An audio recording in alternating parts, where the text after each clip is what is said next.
ভূত, প্রেত, অতৃপ্ত আত্মা নিয়ে আমাদের কল্পনার শেষ নেই। এইসব নিয়ে প্রচুর মুভি, নাটক ইত্যাদিও তৈরি হয়েছে।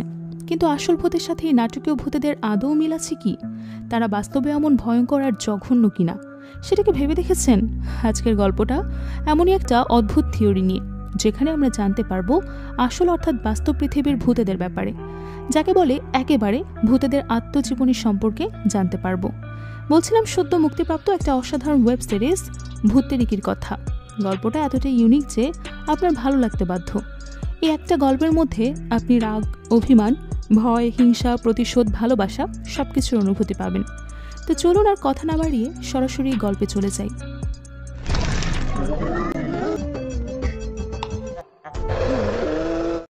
গল্পের শুরুতে আমরা দেখতে পাই একজন ফিল্ম ডিরেক্টর তার টিমকে নিয়ে শুটিং করছে।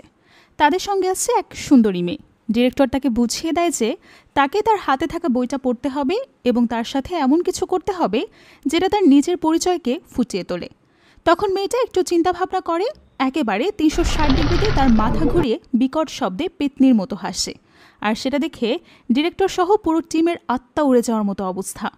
এখানে আসলে কি হলো সেটা বোঝার জন্য আগের কিছু ঘটনা আমাদের জেনে আসতে হবে। তো এই ডিরেক্টর সাহেবের নাম হচ্ছে সঞ্জয় লীলা ব্যানার্জি, না বানসালি নয়।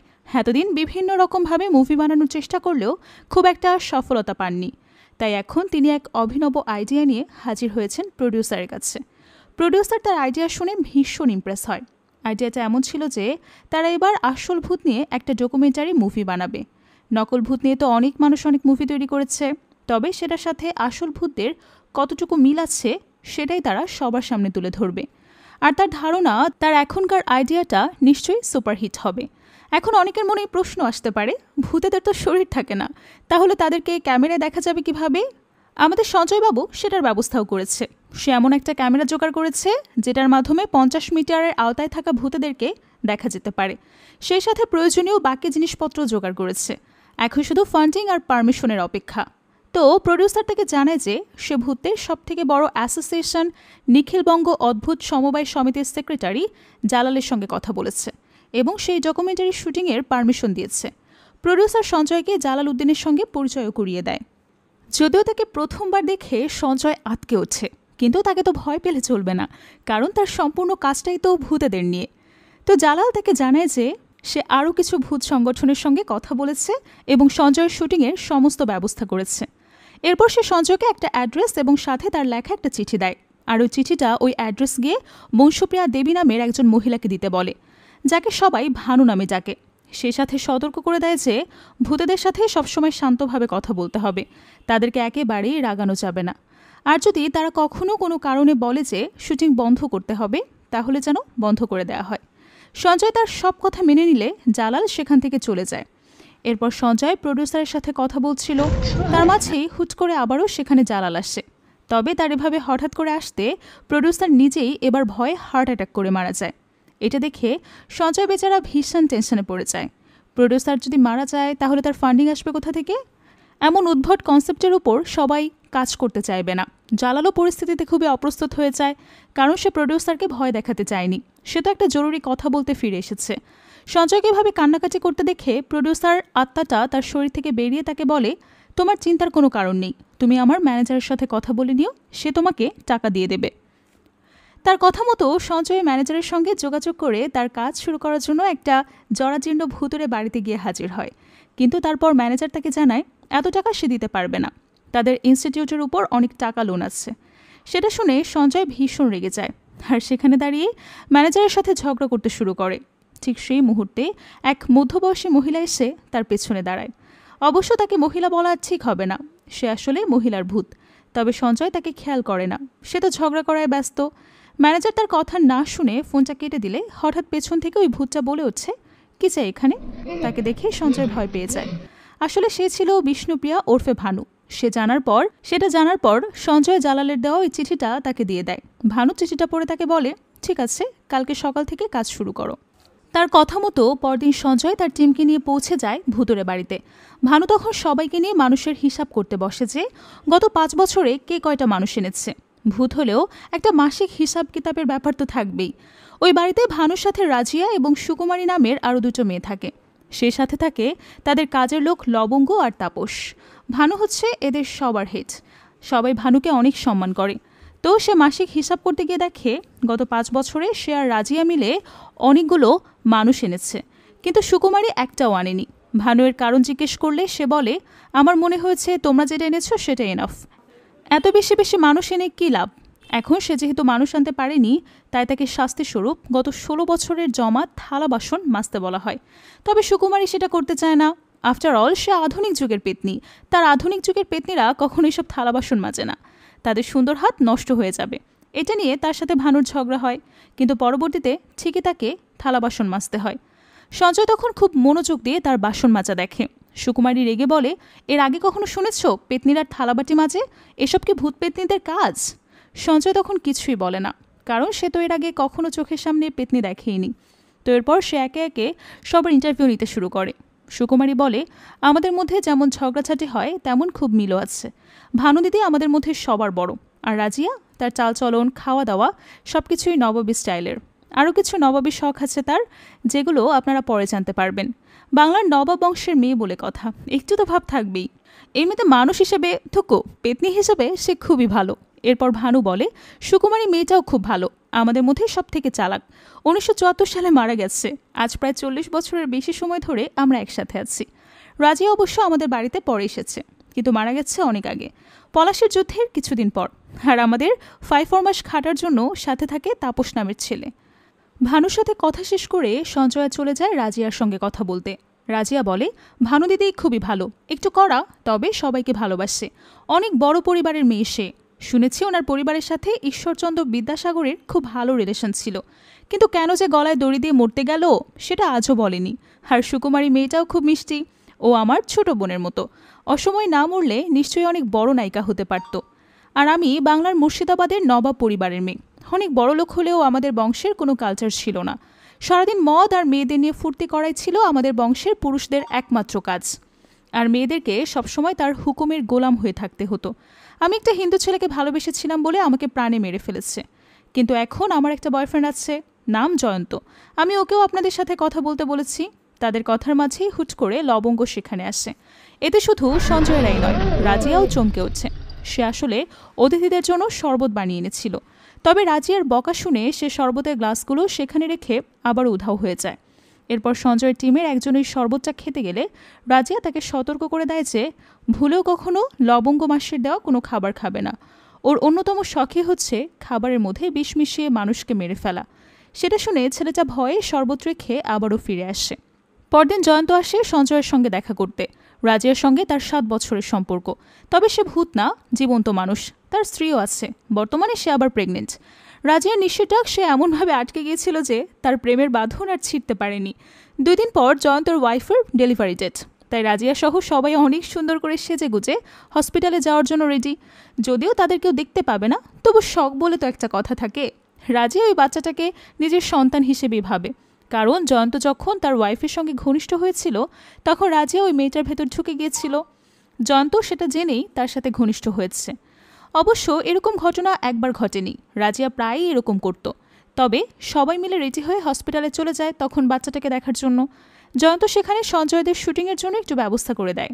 সেখানে গিয়ে বাচ্চাটাকে দেখে তারা ভীষণ খুশি হলেও তাকে শূন্যে ভেসে থাকতে দেখে সেখানকার নার্সরা সেন্সলেস হয়ে যায়। সেখান থেকে ফেরার পর বাচ্চার নাম রাখা নিয়ে শুরু হয় আরেক যুদ্ধ। রাজিয়া জেদ করে বসে তার ছেলের নাম হবে হাবিবুল্লাহ। ওদিকে জয়ন্ত তো হিন্দু, তার ছেলের নাম হাবিবুল্লাহ কিভাবে হবে? এটা নিয়ে বেচারা ভীষণ টেনশনে পড়ে যায়। সে রাজিয়াকেও বোঝাতে পারে না, ওদিকে তার পরিবারকে কিভাবে বোঝাবে সেটাও বুঝতে পারে না। অনেক ভাবনা চিন্তার পর সুকুমারী এটার একটা ভালো সলিউশন বের করে। সে রাজিয়াকে বুঝিয়ে বাচ্চাটার নাম রাখতে বলে কামাল। তাহলে রাজিয়া তাকে কামাল বলে ডাকবে, আর জয়ন্তর পরিবার ডাকতে পারবে কমল বলে। কিন্তু রাজিয়ার সমস্যা সমাধান করার পর সে নিজেই আরেকটা সমস্যায় পড়ে যায়। তার রবীন্দ্রনাথকে খুবই ভালো লাগে, তাই সে ওই বাড়ি ছেড়ে শান্তিনিকেতনে শিফট হয়ে যেতে চায়। তবে রাজিয়া বা ভানু কেউই তাতে রাজি না। এটা নিয়ে 3 জনের মধ্যে ঝগড়া শুরু হয়ে যায়। ভানু সুকুমারীকে বলে, আমরা এত বছর ধরে একসাথে আছি, তোমার সাথে আমাদের একটা বন্ধুত্বপূর্ণ সম্পর্ক তৈরি হয়েছে, এখন এভাবে আমাদের ফেলে যেতে তোমার কষ্ট হবে না? সুকুমারী ইমোশনাল হয়ে পড়ে, কিন্তু তার তো রবীন্দ্রনাথকে ভালো লেগেছে, এখন সে কী করবে? তাই ভানু তাকে বলে, তুমি টেনশন করো না, আমি তোমার জন্য এখানকারই এক ফেমাস কবিকে এনে দেব। ট্রেনে কাটা পড়ে মারা গেছে, বেশ ভালো ছেলে। সেটা শুনে সুকুমারী খুশি হয়ে যায়। এই ঝামেলা মেটার পর সঞ্জয় আবারও শুটিংয়ে যায়। সে জয়ন্তকে দিয়ে অ্যাক্টিং করায় যে কীভাবে রাজিয়া তাকে প্রথমবার নিশির ডাকে টেনে এনেছিল। প্রথম দিন তার রাজিয়াকে ভয় লাগলেও এখন আর লাগে না। পরদিন সকাল সকাল কমলেশ নামের এক নতুন ভূতকে ভানুর কাছে নিয়ে আসা হয়। ও আপনাদের তো বলাই হয়নি, এটা কিন্তু শুধু একটা বাড়ি না, এটা হলো ভূতেদের ট্রেনিং ইনস্টিটিউট। এখানে ভানু নতুন ভূতদেরকে ভূতুরে চালচলন এবং নিয়মকানুন শেখায়। সুকুমারী শেখায় গান আর রাজিয়া নাচ। তো ভানু এই নতুন ভূত কমলেশকে ট্রেনিং করাতে শুরু করে, কিন্তু অনেকক্ষণ চেষ্টার পরেও সে কোনোভাবেই কাজগুলো ঠিকঠাকভাবে করতে পারে না। আর তার মাঝে হঠাৎ করেই তার চোখ পড়ে সুকুমারীর উপর। প্রথম দেখাতেই সুকুমারীকে ভালো লেগে যায় তার, আর সুকুমারীও বেশ ভালো লাগে তাকে। ভানু ততক্ষণে খুবই বিরক্ত হয়ে যায়, তাই সে কমলেশকে সেদিনের মতো ছুটি দিয়ে দেয়। সে রাতে হঠাৎ একদল ডাকাত এসে ওই বাড়িতে হামলা করে। তারা এসেছিল লবঙ্গকে খোঁজার জন্য। লবঙ্গ তাদের সবাইকে শরবত খাইয়ে মেরে ফেলে। তাই তারা কয়েক যুগ ধরে প্রতিশোধ নেওয়ার জন্য লবঙ্গকে খুঁজছে, কারণ প্রতিশোধ না নিলে তারা মুক্তি পাবে না। তবে তারা যতবারই তাকে খোঁজে সেখানে আসে, ততবারই ভানুর কথার জালে ফাঁসিয়ে তাদেরকে বিদায় করে দেয়। এবারও সেটাই করেছে।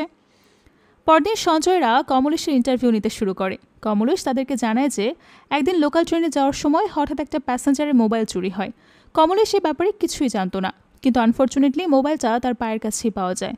বাকিরা তখন ধরে নেয় নিশ্চয়ই কমলেশ মোবাইলটা চুরি করেছে। সে সবাইকে বোঝানোর অনেক চেষ্টা করে, কিন্তু কেউ শোনে না। মারতে মারতে একটা পর্যায়ে তাকে প্রাণেই মেরে ফেলে। আর যখন বুঝতে পারে যে কমলেশ মারা গেছে, তখন তাকে ট্রেন থেকে ছুঁড়ে ফেলে দেয় বাইরে। অবশ্য মৃত্যু নিয়ে খুব একটা আক্ষেপ নেই তার। ব্যক্তিজীবনে সে এমন সুখী ছিল না। তার শুধু আক্ষেপ ভালোবাসার মানুষকে নিয়ে। করবী নামের একটা মেয়েকে ভালোবাসত। ক্লাস 6 থেকেই তারা একে অপরকে প্রচণ্ড ভালোবাসে। কমলেশের মারা যাওয়াতে মেয়েটা ভীষণ ভেঙে পড়ে। এসব কথা বলতে বলতেই হঠাৎ সুকুমারী তার গায়ে একটা কাগজের বল ছুঁড়ে মারে। কমলেশ কাগজটা খুললে দেখতে পায় সেটা একটা প্রেমপত্র। সেটা দেখে সে খুবই খুশি। এরপর আবারও তার ট্রেনিং শুরু হয়। তাকে আজকে উঠতে শেখানো হয়, কিন্তু এবারও বেচারা কোনোভাবেই ওরা শেখানোর জন্য তাকে ছাদে নিয়ে সেখান থেকে ঝাঁপ দিতে বলা হয়। কমলেশ তাদের কথা মতো ঝাঁপ দেয় ঠিকই, কিন্তু উঠতে না পেরে সোজা মাটিতে পড়ে। এটা দেখে ভানু বিরক্ত হয়ে সেখান থেকে চলে গেলে সে সময় সুকুমারী সেখানে আসছে। সে কমলেশকে সঙ্গে নিয়ে সেখান থেকে উঠতে শুরু করে। এই প্রথম কমলেশ ওরার এক্সাইটমেন্টটা ফিল করতে পারছিল। সে খুবই খুশি, আর তাকে বেশ খুশি ছিল সুকুমারী। উঠতে উঠতে তারা দুজন প্রেমও করতে শুরু করে। সুকুমারী তাকে নিয়ে এমন গায়েব হয়েছে, দিনের পর দিন পার হয়ে গেলেও তাদের কোনো খোঁজ পাওয়া যায় না। একদিকে তারা ছুটিয়ে প্রেম করে, অন্যদিকে ভানু বেচারি তাদের টেনশনে মরছে। ওদিকে ওই ডাকাতরা গোপন সূত্রে জানতে পারে যে লবঙ্গ ওই বাড়ির বাইরে একটা বটগাছে লুকিয়ে আছে। তাই তারা এক রাতে সেখানে পৌঁছে যায়। সঙ্গে করে সঞ্জয়দেরকেও নিয়ে যায়, যাতে লবঙ্গ সেখান থেকে পালিয়ে গেলেও তারা ক্যামেরার মাধ্যমে তাকে খুঁজতে পারে, কারণ ক্যামেরাতে দৃশ্য অদৃশ্য সব ধরনের ভূতকেই দেখা যায়। তাদের কথা মতো সঞ্জয়রা তাদের পেছন পেছন রওনা হয়। সে বটগাছের কাছে গিয়ে তারা দেখতে পায় মগডালে এক মহিলা বসে মনের আনন্দে মাছ খাচ্ছে। ডাকাত দলের সর্দার খগেন তাকে নিচে নামতে বলে। মহিলা না নামতে চাইলে খগেন তাকে ওকে অনেক বকাঝোকা করে, তাকে ভয় দেখায়। তখন বাধ্য হয়ে পেতনিটা মাছ খাওয়া ছেড়ে দিয়ে নিচে চলে আসে। তবে যখন সে তার ঘুমটা খোলে, তখন তাকে দেখে ভয়ে বেচারা খগেনের অবস্থা খারাপ হয়ে যায়, কারণ সে তো লবঙ্গ ছিলই না, সে ছিল খগেনের স্ত্রী ক্ষেত্রমণি। আর ইতিহাস সাক্ষী যে প্রত্যেক স্বামী তার স্ত্রীকে জমের মতো ভয় পায়। ক্ষেত্রমণিকে পেয়ে খগেন একেবারে শুধরে যায়। লবঙ্গের উপর প্রতিশোধ নেওয়া তো দূরের কথা, তার নামটাই মাথা থেকে ছেড়ে ফেলে। পরের রাতে সঞ্জয়রা যখন জয়ন্তের ইন্টারভিউ নিচ্ছিল, তখনই হুট করে সেখানে একটা ছেলে চলে আসে। জয়ন্ত তাকে চিনত না, তবে তার হাত ভাব দেখে সে বুঝে যায় ওই ছেলেটার ভেতরে রাজি আছে। সে ছেলেটার বেশেই জয়ন্তর কাছে যাওয়ার চেষ্টা করে। জয়ন্ত বিরক্ত হয়ে বলে, একটু অপেক্ষা করো, কোনো মেয়ে তো ধরে আনতে পারতে, তাই না? একটা ছেলেকে নিয়ে এসেছো কেন? রাজি আর কোনো কথাই শোনে না, জয়ন্তদের সামনে তার সঙ্গে জোর জবরদস্তি করে। পরদিন সুকুমারী একটা পার্কে গিয়ে লাভ বার্ডদের পর্যবেক্ষণ করছে। তাদের ঘনিষ্ঠ হতে দেখে সুকুমারীর মনটা উতলা হয়ে ওঠে। সে যখন কমলেশকে বিষয়টা জানায়, তখন সেও এক পায়ে রাজি। কিন্তু তাদের তো শরীর নেই, তাহলে কি হবে? তখন সুকুমারীর আইডিয়াতে তারা দুজন ওই মহল্লার দুটো ছেলে মেয়ের শরীরে ঝুঁকে পড়ে। তাদেরকে দেখে বোঝাই যায় তারা একজন আরেকজনকে পছন্দ করে। তাই তারা সুকুমারীদের জন্য একদম পারফেক্ট চয়েস। তো সুকুমারী আর কমলেশ তাদের মধ্যে ঝুঁকে নিজেদের মনের ইচ্ছা পূরণ করে। পরদিনের ইন্টারভিউতে কমলেশ কথায় কথায় সঞ্জয়দেরকে জানায় যে মরার আগে সে তার বন্ধু কার্তিককে 40,000 টাকা ধার দিয়েছিল। সে বলেছিল 2 দিনের মধ্যেই দিয়ে দেবে, কিন্তু এখন পর্যন্ত টাকাটা ফেরত দেয়নি। কমলেশের পারিবারিক অবস্থাও খুব একটা ভালো না, তাই যদি কোনোভাবে ওই 40,000 টাকা কার্তিক তার বাড়ি পর্যন্ত পৌঁছে দিত, তাহলে খুবই ভালো হতো। এই ব্যাপারে সে সঞ্জয়ের কাছে সাহায্য চাইলে সঞ্জয়রা কার্তিকের কাছ থেকে টাকা বের করার একটা দারুণ আইডিয়া বের করে। সেদিন সন্ধ্যায় কার্তিক বারে বসে মনের আনন্দে মদ খাচ্ছে আর টিভি দেখছে। এমন সময় হঠাৎ টিভির স্ক্রিনে বড় করে লেখা হচ্ছে, আমার টাকাগুলো কোথায়, টাকা ফেরত দেবে না? কার্তিক সেটা দেখে একটু ঘাবড়ে যায়। তবে সে ভেবেছিল নেশার ঘরে সে হয়তো ভুলভাল দেখছে। এরই মাঝে ওয়েটার তার জন্য খাবার নিয়ে আসে। তবে খাবারটা তাকে সার্ভ না করে বিকট আওয়াজে গর্জন করে তাকে ভয় দেখিয়ে তার কাছ থেকে টাকা চাইতে শুরু করে। কার্তিক সত্যি ভীষণ ঘাবড়ে যায়, কিন্তু পরক্ষণেই দেখে ওয়েটার একদম নর্মাল। সে কিছু বুঝে ওঠার আগে আরেকজন ওয়েটার এসে তাকে ভয় দেখায়। একটা পর্যায়ে বেচারা এতটা ভয় পেয়ে যায় যে খাওয়া দাওয়া বাদ দিয়ে প্রাণের দায় সেখান থেকে পালাতে চায়, কিন্তু সেটাও সম্ভব হয় না। একজন ওয়েটার এসে তাকে বলে, তুমি কমলেশের পাওনা 40,000 টাকা ওর বাড়িতে দিয়ে আসবে, আর সেই সাথে বাড়ির ভেতরে শুটিংয়ের ব্যবস্থা করে দেবে এবং কমলেশের মাকে বুঝতে দেবে না যে এই টাকাটা কমলেশ তোমাকে ধার দিয়েছিল। শুটিংয়ের ভাড়া বাবদ টাকাটা তাকে পরিশোধ করে দেবে। নেশার ঘরে থাকার কারণে সে কিছুই ঠিকঠাক বুঝে উঠতে পারছিল না। তখন ওয়েটার তাকে বলে, পেছনের টেবিলে যারা বসে আছে তারা তোমাকে সব কিছু বুঝিয়ে দেবে। আসলে তাকে ভয় দেখানোর এই পুরো প্ল্যানটা সঞ্জয়ের ছিল। তারা পেছনের টেবিলে বসে কার্তিকের উপর নজর রাখছিল। কার্তিক তাকে দেখা মাত্রই সাহায্যের জন্য তার কাছে ছুটে যায়।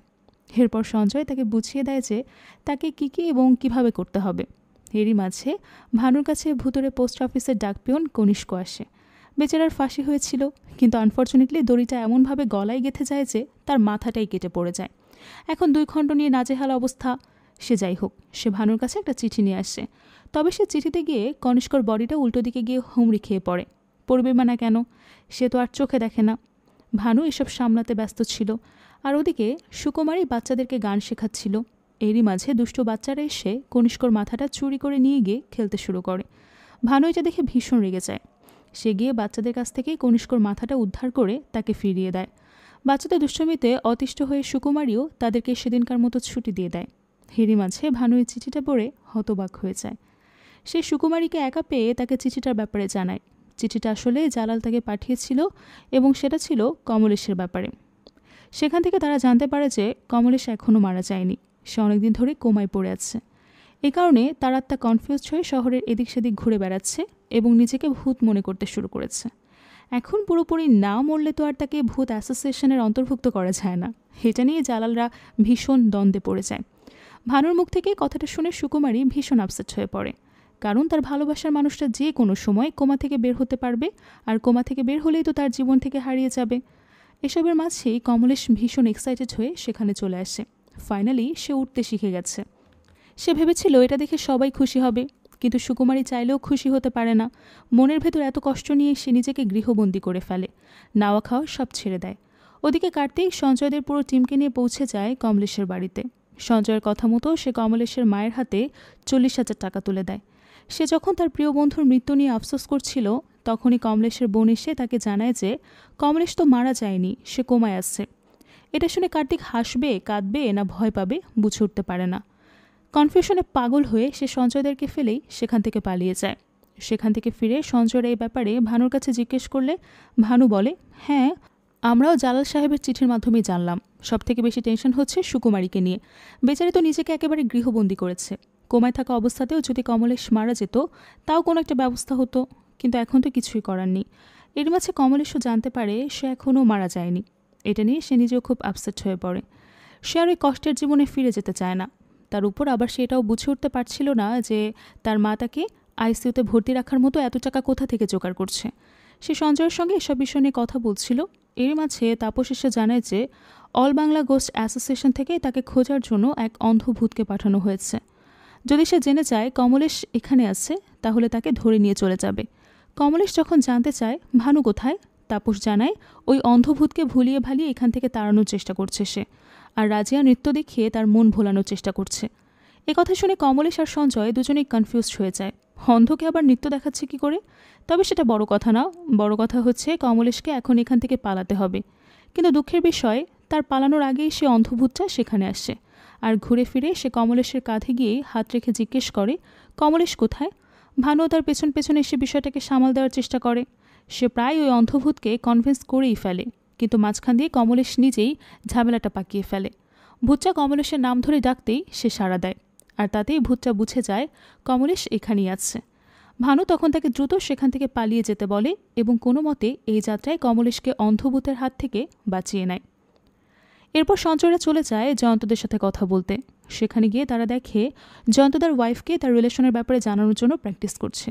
সেটা দেখে সঞ্জয় অবাক হয়ে জিজ্ঞেস করে, হঠাৎ করে সে এমন ডিসিশন কেন নিল? তখন জয়ন্ত বলে, আমার আসলে এগুলো আর ভালো লাগছে না, খুব অপরাধবোধ কাজ করছে, মনে হচ্ছে আমি আমার ওয়াইফের সাথে অন্যায় করেছি। সঞ্জয়ের কথা বাড়ায় না, তবে জয়ন্তর ভয় লাগছিল যে সে তার ওয়াইফের বিষয়টা জানার পর কেমন রিয়্যাক্ট করবে। সে ধরে নিয়েছিল তার ওয়াইফ হয়তো তার সন্তানকে নিয়ে বাড়ি ছেড়ে চলেই যাবে, কিন্তু হয় ঠিক তার উল্টোটা। সে যখন জানতে পারে জয়ন্তর কারোর সাথে অ্যাফেয়ার আছে তখন একটু রেগে যায়, তবে পরে যখন সে শোনে সেটা কোনো মানুষ নয়, একটা পেতনি, তখন সে ভীষণ এক্সাইটেড হয়ে যায়। কারণ সে রূপকথার গল্পে পড়েছে পেতনিরা মানুষদেরকে ভালোবেসে অনেক সোনা গয়না দেয়। তাই সে জয়ন্তকে জোর দিতে থাকে রাজিয়ার কাছ থেকে 1 কলসি সোনা চেয়ে আনার জন্য, তাহলে তো তারা বড়লোক হয়ে যাবে। জয়ন্ত তাকে বোঝানোর চেষ্টা করে যে গল্পের ভূত আর বাস্তবের ভূতের মধ্যে অনেক ডিফারেন্স, কিন্তু তার ওয়াইফ তার কোনো কথাই শোনে না। এটা নিয়ে জয়ন্ত পড়ে যায় নতুন টেনশানে। এদিকে আবার জালালউদ্দিন কমলেশকে নিয়ে ভানুর কাছে একটা নোটিশ পাঠায়। তারা জেনে গিয়েছে কমলেশ ওই বাড়িতে আছে এবং ভূত বিদ্যায় অনেকটাই পারদর্শী, কিন্তু ভানুকে তো এই ব্যাপারে কড়া নিষেধাজ্ঞা দেওয়া হয়েছে, যে কারণে ভানুকে তাদের অ্যাসোসিয়েশন থেকে শোকাস করা হয় এবং 2 দিন পর অ্যাসোসিয়েশনের সবাইকে নিয়ে আয়োজন করা মিটিংয়ে তাকে গিয়ে নিজের এই অন্যের জন্য এক্সপ্লেনেশন দিতে বলা হয়। সেই নোটিশ অনুযায়ী ভানু 2 দিন পর সে মিটিংয়ে পৌঁছায়। সেখান থেকে জালাল যখন অ্যাসোসিয়েশনের সবাইকে কমলেশের বিষয়টা নিয়ে মতামত জানাতে বলে, তখন কেউ রাজনৈতিক মতামত বর্ণনা করতে থাকে, আবার কেউ ব্রিটিশ বলতে থাকে। এসব নিয়ে নিজেদের মধ্যেই ঝগড়া হয়ে যায়। তখন জালাল বুঝিয়ে শুনিয়ে তাদেরকে শান্ত করে। এরপর ভানুকে এ ব্যাপারে জিজ্ঞেস করা হলে সে ভাবে কীভাবে সে বিষয়টা সামলাবে। সঞ্জয়রাও সবাই সেখানেই ছিল। এরই মাঝে মানুষের গন্ধ পেয়ে সেখানে থাকা এক ভূত সঞ্জয়দের পেছনে পড়ে যায়। সবাই মিলে তাকে আটকানোর অনেক চেষ্টা করে, কিন্তু সে কোনো মতেই মানে না। মানুষের গন্ধ যখন সে একবার পেয়েছে তার ঘাড় মটকাতেই হবে। অনেক চেষ্টার পর অবশেষে তারা সঞ্জয়দেরকে বাঁচাতে সফল হয়, তবে একজন ডিরেক্টর হয়ে এত বড় অপমান সঞ্জয় মানতে পারে না। এটা নিয়ে সে প্রডিউসার এবং জালালের সঙ্গে মিটিংয়ে বসে। জালাল এমন পরিস্থিতির জন্য তার কাছে ক্ষমা চায় এবং আশ্বস্ত করে এরকম ভুল আর কখনোই হবে না। কিন্তু এই ঘটনার পর সঞ্জয়ের পুরো টিম একটু বেশি ভয় পায়, তারা কোনোভাবেই আর কাজ করতে রাজি না। তখন জালাল খুবই অনুতপ্ত হয়ে তাদের কাছে ক্ষমা চায় এবং সে পাগল ভূতটাকেও ধরে নিয়ে আসে তাদের কাছে ক্ষমা চাওয়ার জন্য।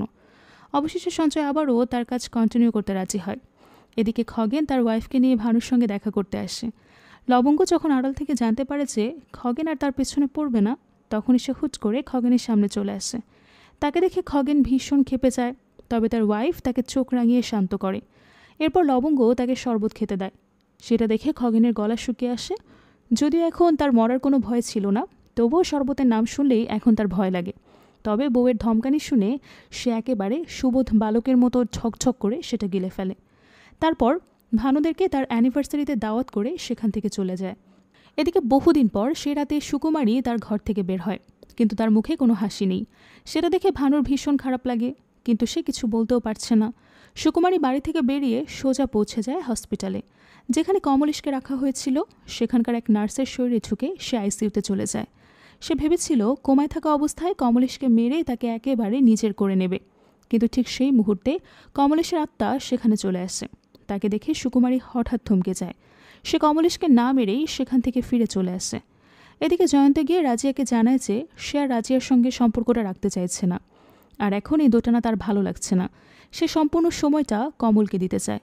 এটা শুনে রাজিয়া ভীষণ ক্ষেপে যায়। সঞ্জয়রা তখনও সেখানেই ছিল, কিন্তু রাগের মাথায় রাজিয়া তাদেরকে সেখান থেকে তাড়িয়ে দেয়। পরদিন কমলেশকে সুকুমারীকে বলে, এভাবে 2 জগতে ঝুলে থাকার থেকে মরে যাওয়াটাই ভালো। আমার কারণে তোমাকেও কত কষ্ট সহ্য করতে হচ্ছে, আমি এসব মানতে পারছি না। তুমি আমাকে মেরে ফেললে না কেন? তখন সুকুমারী জিজ্ঞেস করে, তুমি আমাকে ভালোবাসো তো? কমলেশ বলে, হ্যাঁ অবশ্যই, আমি তোমাকে অনেক ভালোবাসি, আর আমি তোমাকে কখনোই ছাড়ব না। সুকুমারীও ইমোশনাল হয়ে তাকে জড়িয়ে ধরে, কিন্তু ঠিক সেই মুহূর্তে কমলেশের আত্মাটা উধাও হয়ে যায়, কারণ সে কোমা থেকে বেরিয়ে গেছে, তার জ্ঞান ফিরে এসেছে। এতে সুকুমারী ভীষণ ভেঙে পড়ে। আরেক দিকে জয়ন্ত তার ওয়াইফের কথায় কথায় কনভিন্স করার চেষ্টা করে ওই শহরে ছেড়ে দূরে কোথাও চলে যাওয়ার জন্য, কিন্তু তারা নতুন করে তাদের জীবনটা শুরু করতে পারবে। কমল একটা সুন্দর পরিবেশে বড় হতে পারবে।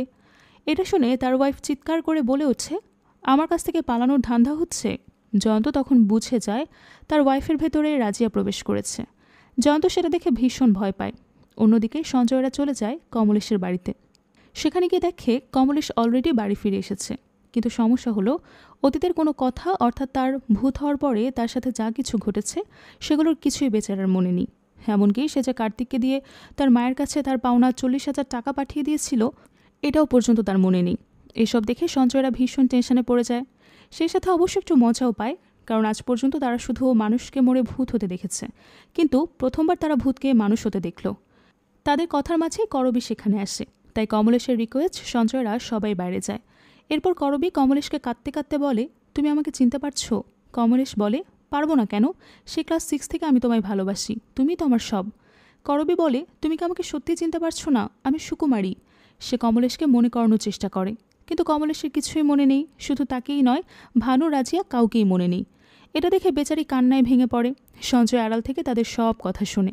সুকুমারীর কষ্ট দেখে তারও খুব খারাপ লাগে, কিন্তু দিন শেষে কারোরই কিছু করার নেই। এরপর তারা আবারও জয়ন্তের সঙ্গে দেখা করতে চায়। জয়ন্ত তাকে জিজ্ঞেস করে রাজিয়ার সাথে তার সম্পর্ক একেবারে শেষ কিনা। জয়ন্ত বলে ওই দিনের পর থেকে রাজিয়ার সঙ্গে তার কোনো যোগাযোগ নেই। এরই মাঝে হঠাৎ করে তার ওয়াইফ চিৎকার করে ওঠে। জানা যায় কমলকে কোথাও খুঁজে পাওয়া যাচ্ছে না। তখন জয়ন্ত বুঝে যায় এই কাজ নিশ্চয়ই রাজিয়ার। তাই সে তৎক্ষণাৎ বেরিয়ে পড়ে রাজিয়ার সঙ্গে দেখা করতে। রাজিয়া স্বীকার করে নেয় যে সে কমলকে তুলে এনেছে, কিন্তু তাকে ফিরিয়ে দিতে রাজি না। জয়ন্ত এভাবে তার থেকে মুখ ফিরিয়ে নেবে এটা রাজিয়া মানতে পারছে না। তাছাড়া সেও তো কমলের মা, তাহলে সে কেন তার সন্তানদের অধিকার ছাড়বে? তখন জয়ন্ত রেগে বলে ওঠে, তুমি ওর মা হবে কিভাবে? তুমি তো মানুষই না। আমি তোমাকে ভালোবেসেছি ঠিকই, কিন্তু কখনোই তোমাকে অনুভব করতে পারিনি। তুমি যতবারই আমার কাছে এসেছো অন্য কারোর শরীরে ভর করে এসেছো, তাই হয়তো তোমার মনের সাথে আমি কখনোই সেভাবে নিজেকে জড়াতে পারিনি। পারলে আমাকে ক্ষমা করে দিও। তার কথা শুনে রাজিয়া ভীষণ কষ্ট পায়। আজ শুধুমাত্র শরীরের অভাবে তার ভালোবাসার মানুষ এবং তার সন্তান তাকে ছাড়তে চাচ্ছে। তবুও সে তার ভাগ্যকে মেনে নিয়ে কমলকে তার বাবার হাতে তুলে দিতে রাজি হয়ে যায়। হারাল থেকে ভানু রাজিয়ার অবস্থা দেখে খুবই কষ্ট পায়। যাদের জন্য বাড়িতে একসময় আনন্দ মুখরিত হয়ে থাকতো, আজ তারাই মনমরা হয়েছে। হয়তো এটাই নিয়তি। ভালোবাসা পাওয়া তাদের ভাগ্যে থাকলে তারা মরতই বা কেন? এসবের মাঝেই সঞ্জয়দের শুটিং শেষ হয়ে যায় এবং তারা সেখান থেকে চলে যায়। কয়েক সপ্তাহ পর ভানুরাও ওই বাড়ি থেকে শিফট করে শান্তিনিকেতনে চলে আসে। সেখানে নতুন করে ভূতেদের ট্রেনিং দিতে শুরু করে তারা। নিত্য নতুন ভূতেদেরকে দেখে ভানুর অবস্থা নাজেহাল হয়ে যায়। আর এখানেই গল্পটা শেষ হয়। সত্যি বলতে গল্পটা আমার কাছে অসাধারণ লেগেছে। ফানি ছিল, কিন্তু তারপরেও অনেক কিছু শেখার আছে। অনেকদিন পর একটা ভিন্নধর্মী গল্প দেখার সুযোগ পেলাম। আপনাদের কাছে কেমন লেগেছে অবশ্যই কমেন্টে জানিয়ে যাবেন। দেখা হবে পরের ভিডিওতে। আজকের মতো